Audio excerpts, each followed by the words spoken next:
Salut tout le monde, c'est Raito, on se retrouve pour la vidéo sur les spoilers du chapitre 1063 de One Piece avec finalement pas mal d'infos qui sont tombées.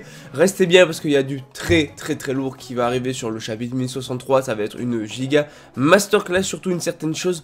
On va parler de tout ça, n'hésitez pas bien sûr à liker un maximum la vidéo, je compte sur vous, c'est hyper important pour me soutenir, n'hésitez pas à vous abonner si vous aimez One Piece. Voilà, l'avantage c'est qu'il n'y a pas de spoil sur la miniature ni dans le titre, donc au moins tu ne risques rien en t'abonnant et en plus de ça tu as des vidéos spoilers plus la review analyse le vendredi, donc ça va te faire kiffer. Donc vraiment je compte sur toi pour t'abonner et me dire en commentaire ton avis sur les spoilers et mets une petite note sur 10 et nous on va attaquer ça, c'est parti. Bon, première chose, le chapitre 1063 va s'appeler Ma Seule Famille, donc on va voir Luffy, Chopper et Bonnet qui vont avoir une tenue beaucoup plus futuriste, tandis que Jinbei va avoir une tenue hawaïenne. Voilà, bon je présume qu'ils avaient le choix des tenues et que les trois autres ont préféré un côté un peu scientifique, un peu futuriste, et Jinbei tranquillou, la petite tenue hawaïenne tranquille. Ensuite il va rencontrer Kuma, un robot policier en uniforme. Bon, c'est pas le Kuma qu'on connaît, lui par exemple il a des lunettes de soleil rondes et en plus de ça il a des épaules mécaniques. Bref, c'est pas du tout le Kuma qu'on connaît. En tout cas ça n'empêche qu'au moment où Kuma est sur le point de les attaquer, on a Luffy qui va essayer de riposter,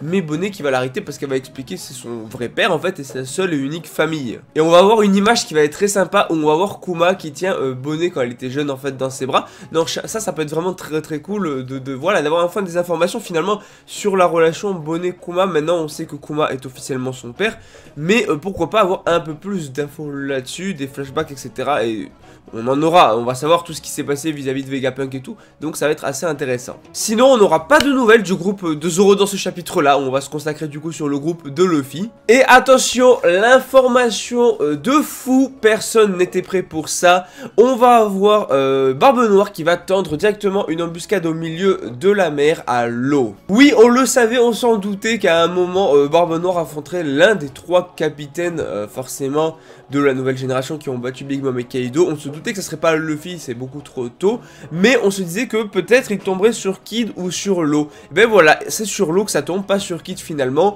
et c'est une giga dinguerie qui est annoncée dans les spoilers. Bon, déjà faut savoir que Barbe Noire n'est pas tout seul, il ne tend pas l'embuscade tout seul. Barbe Noire, malgré le fait que ce soit un empereur, n'oublions pas qu'il reste un peu lâche et qu'il voilà, il est tout le temps avec son équipage. C'est comme Boa, il est pas allé l'affronter tout seul. Là donc du coup il est accompagné de Burgess, de Van Augur, de Doku et bien sûr de Stronger. Donc en gros il a une bonne partie de son équipage qui ont tous du coup pouvoir du fruit du démon. Donc par exemple dans le Burgess, donc il a le Riki no Mi qui lui donne une force anormale. Ensuite Doku il a le Shiku no Mi qui peut affecter les gens avec la maladie. En vrai c'est un pouvoir tellement cheaté, voilà. Les seules personnes peut-être qui peut contrer ça facilement pour être Chopper qui peut soigner les maladies avec des antidotes etc. Donc à voir. Mais voilà. Ensuite donc on a Van Augur qui a le Wapu no Mi qui peut téléporter les gens, pouvoir quand même très pratique, très pratique. Et enfin Stronger qui a le Uma no Mi, soit un Zoan mythique modèle Pegasus. Ok, donc là on a en gros les membres de l'équipage de Barbe Noire qui sont là avec Barbe Noire, qui sont en train de tendre une embuscade à l'eau. On a donc leur pouvoir etc. Franchement vu ce qui est annoncé, on aura, alors peut-être pas dans ce chapitre là parce que ça va finir sur au moment où la dinguerie va commencer. Maintenant, pour moi, est-ce que ça va faire comme Ace? C'est-à-dire, est-ce que... Enfin bon, attendez, d'abord je vais vous donner la suite des spoilers, vous allez comprendre. Donc on a du coup l'eau qui va s'échapper sur une île voisine, sauf que on a Van Augur qui va téléporter Burgess directement sur l'île en premier, et il va soulever une montagne et la balancer sur l'eau normale. Ensuite tu vas voir Doku qui va arriver en chevauchant Stronger et Barbe Noire qui est au-dessus donc de deux.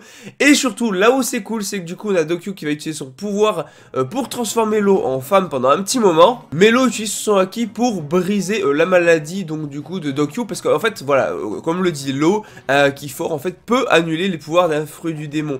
Et ça c'est hyper intéressant, et c'est vrai qu'effectivement quelqu'un qui est donc plus fort qu'un autre peut annuler en tout cas la puissance de son fruit du démon, et ça c'est pas mal du tout. Et il dit qu'il a appris beaucoup de la bataille avec Kaido et Big Mom, c'est normal. Quand tu ressors d'un combat avec deux empereurs, tu en ressors grandi avec du coup des nouvelles connaissances, des nouvelles informations, et en fait tu as pu expérimenter directement du combat réel face à des empereurs, et du coup forcément tu en ressors plus fort. Et ce qui est drôle, c'est que Barbe Noire apparaît directement devant l'eau, et en fait il se demandait justement sur lequel des trois capitaines qui avaient fui, qui avaient quitté Wano Kuni après avoir donc battu Kaido et Big Mom, sur qui il allait tomber en premier.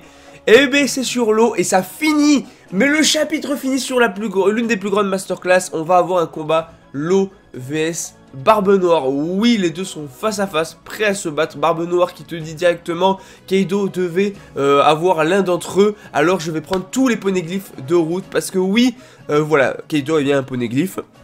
Et il sait que l'un des capitaines l'a sûrement, voire tous les capitaines. Donc il est tombé sur l'eau. Il veut son poneglyphe. Donc hyper intéressant parce que finalement Barbe Noire n'est jamais allé sur Wano. Donc c'est la meilleure chance en fait de voler celui de l'un des capitaines. Et en fait il s'en foutait, peu importe le capitaine sur lequel il est tombé. Il avait prévu de lui voler son poneglyphe. Et il espérait que ça tombait sur l'un des capitaines. Malheureusement c'est tombé sur l'eau. Et l'eau qui dit je suis prêt, le gagnant remporte tout. Oui, l'eau qui pose ses colonnes et qui est prêt à combattre à Yonko. Oui. Maintenant, pour revenir par rapport à ce que je disais par rapport à Ace, ce que je disais, c'est que ça va faire une... Comme avec Ace, c'est-à-dire que l'eau, en fait, on ne verra pas le combat vraiment, l'eau contre Barbe Noire. Alors, on le voyait un petit peu, le combat Ace Barbe Noire, mais pas trop, et on se retrouvait finalement juste après à une attaque, et voilà, Ace était capturé par Barbe Noire. Donc, est-ce que maintenant... on va voir l'entièreté du combat dans un ou deux chapitres, ou est-ce qu'on va skipper et avoir directement le résultat final et peut-être quelques flashbacks à la limite après sur comment ça s'est déroulé le combat. Mais là on va avoir l'eau contre Barbe Noire. Mais imaginez le combat de fou qu'on va avoir dans le chapitre 1063. Le combat de dingue, l'eau Barbe Noire. Je sais pas si vous réalisez qu'on va avoir du coup l'un des capitaines qui a vaincu un empereur qui va direct affronter un empereur alors qu'il vient à peine de vaincre Big Mom. Enfin à peine, il s'est écoulé un peu de temps, mais je veux dire voilà, ça va être fou. Bon après j'espère que les autres vont pas s'en mêler parce que c'est sûr que Barbe Noire déjà ça va être dur de le combattre, mais si en plus il y a son équipage qui s'en mêle, il a aucune chance hein.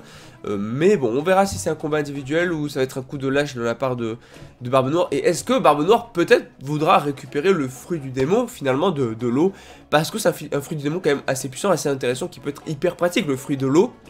Donc peut-être que Barbe Noire va essayer en tout cas de le voler, je pense, parce que c'est vraiment un fruit hyper pratique. En tout cas pas de pause la semaine prochaine, ça c'est encore une fois un régal, voilà, on kiffe One Piece ici.